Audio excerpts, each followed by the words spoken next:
Hi everyone, welcome to the Celebrity Diaries.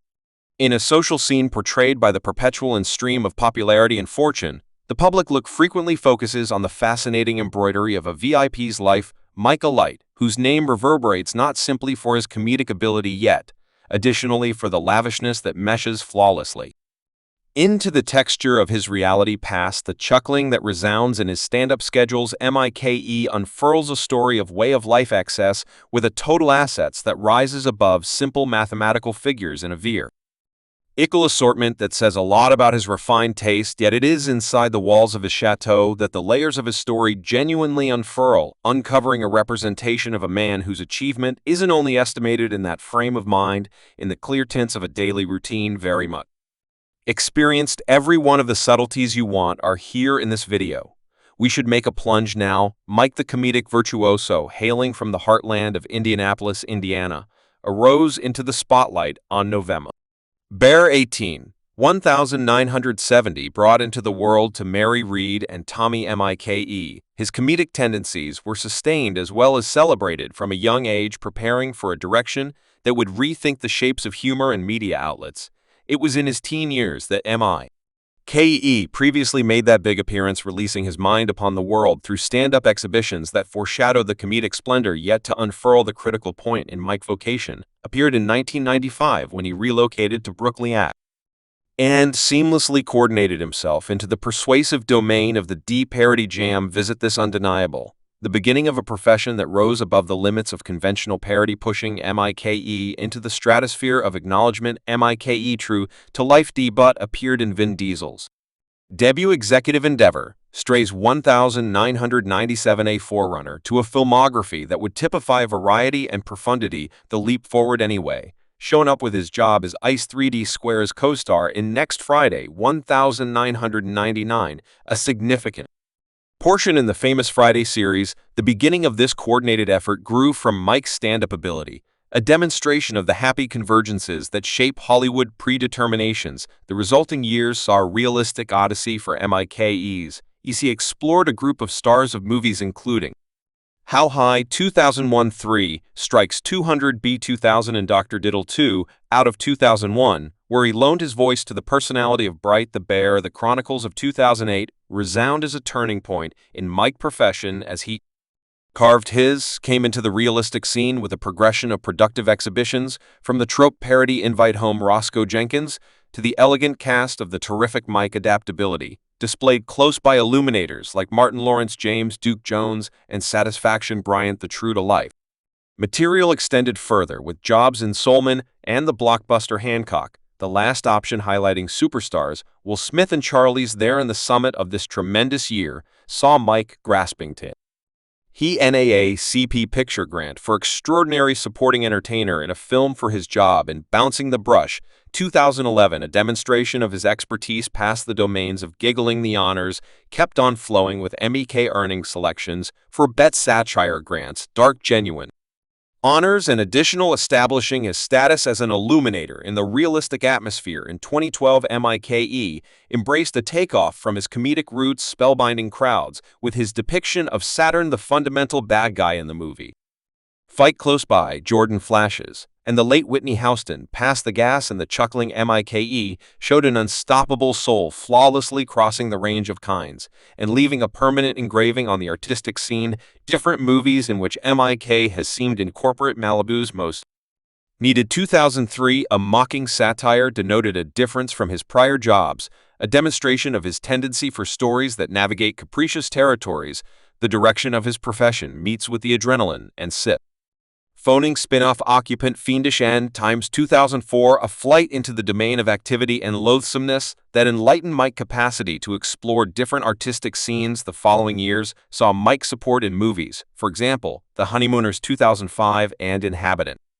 Malicious Termination 2007, every job embodying an unmistakable aspect of his acting ability. The Urgent Year of 2009 slung him into the comedic juggernaut The Headache, a job that exemplified his comedic timing in the midst of a Xi Gathering the continuation, the Headache Section 3 2013 exhibited Mike getting through pertinence in an establishment that traversed a range of comedic aspects. His cooperation with Beyonce in the Battling Enticements 2003 highlighted his capacity to flawlessly incorporate into group projects, exploring the unique exchange of star influence with artfulness. As Mike explored the true-to-life scene, the ensuing years unfurled in a kaleidoscope of jobs that repeated his mixed way to deal with narrate. In Contrition 2014 and School Dance 2014 indicated the entertainer's annuity for accounts that sway between the sensational and the comedic-taking vehicles. 2015 and Nina 2016 displayed a guarantee to projects with meaningful stories. The previous digging into the intricacies of adolescent equity, while the last option investigated the existence of the notorious Nina Simone. The artistic scene of 2017 saw Mike's investment in the Sada Young Ladies Trip, a movie that not just set his presence inside the comedic climate yet in addition added to the film's business achievement. The ensuing years unfurled with a variety of undertakings, including Where's the Cash 2017, Desire to Die 2018, and Troop Zero 2019, each movie exemplifying a part in the development of Mike's realistic excursion. Essential in this collection is his job in Dolomite Is My Name 2019, a movie that praised the strength and resourcefulness of African-American film. The Dana Man of Mike true-to-life odyssey in 2019 stretches out to me.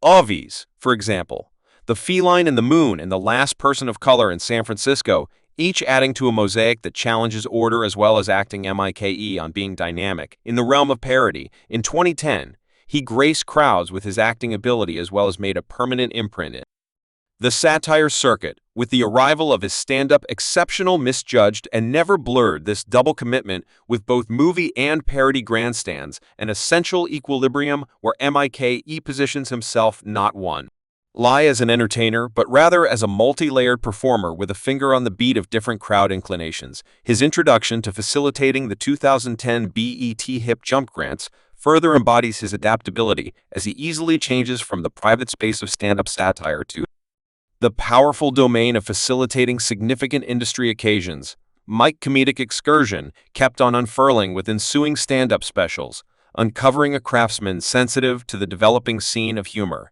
Mike Don't Take It Individual 2015 and Mike Only One Mike 2019 are not titles. They address achievements in Mike's comedic odyssey, every exceptional a demonstration of his capacity to interface with crowds across transient and social ranges. These specials are not simple exhibitions.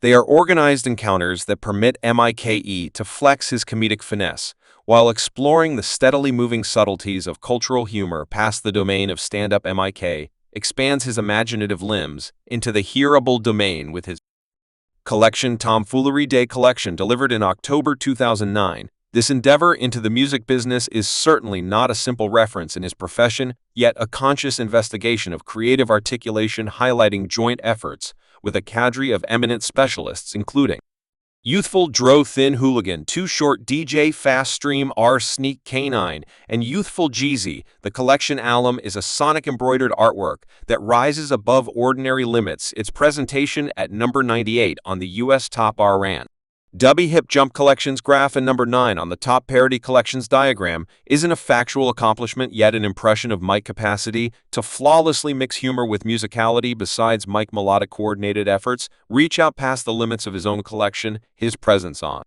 rapper French Montana's mixtape Maud Du Chi 2009 and Dom Kennedy's tune Introduction Heartwork highlights his mix into the music scene. The crossing point of parody and music in Mike's profession isn't intentional. An intentional combination addresses his all-encompassing way to deal with diversion. An unmistakable second in Mike's melodic commitment arises through the transaction of his stand-up exchange in underestimated and never blurred examined by Terrible Meets Evil and J. Cole This Cross. Fertilization of comedic talk into the domain of music is a demonstration of Mike's impact rising above conventional limits. His words become comedic articulations as well as social curios resounding in circles past the stand-up stage with the above triumphs. It isn't is business as usual that I will acquaint with you his extravagant estate right currently home in Anino, arranged in the prosperous territory of Anino. The customary house developed in 1990 and thusly exposed to remodels unfurls as a palimpsest of the couple's shared life. The home, rambling across 6,828 ft on 2 stories, isn't just an actual space yet, a vessel containing the reverberations of their excursion. 2 libraries, a media room loaded with a wet bar, 5 rooms, and 6 washrooms comprise the primary elements of this habitation, each room an alve demonstrating the veracity of the couple's dwelling together and the multi-layered nature of their reality. The structural subtleties inside this home become vital strings in the account. 3. Custom chimneys decisively positioned in the family room, lounge, and main room fill utilitarian needs, as well as become symbolic of the glow that once penetrated these spaces. Visual